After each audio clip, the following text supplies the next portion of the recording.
Naam, inakuwaje watu wangu, ni presenter Sike the Don hapa siku zote zaidi yangu anasema ni Bonoko. Oe, Aisha Jumwa amehama chama cha UDA, yani UDA. Na msimamo wake bado haujajulikana katu anataka kujiunga na chama gani. Lakini kuna kanda moja video nitakuwekea Aisha Jumwa akimwambia Rais William Samoei Ruto kwamba hakuna wa kufanana na Ruto. Siasa zimefikia wapi? Kwa sababu tukimwangalia Aisha Jumwa alikuwa shabiki sugu na kiongozi shupavu ambaye alikuwa akimpigia debe sana Rais William Ruto hapa eneo la Pwani.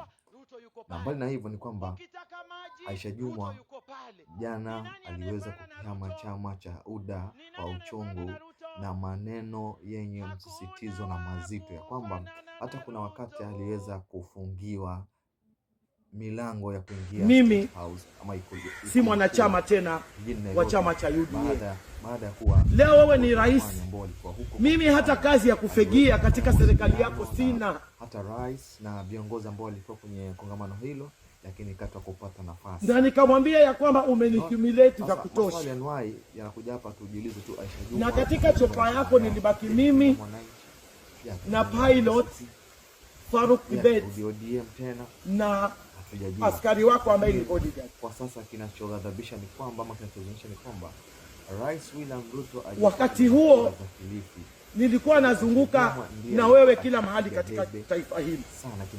Na leo Your Excellency unaniofa mimi baada ya kushinda tena a cabinet slot. Na leo kwani wewe ni nani? Wewe ni rais katika taifa hili ambaye nilikupenda nikakufanyia kampeni na nikakubeba peke yangu, kabla wale wanaosema wanakushawishi wewe kunisaliti mimi.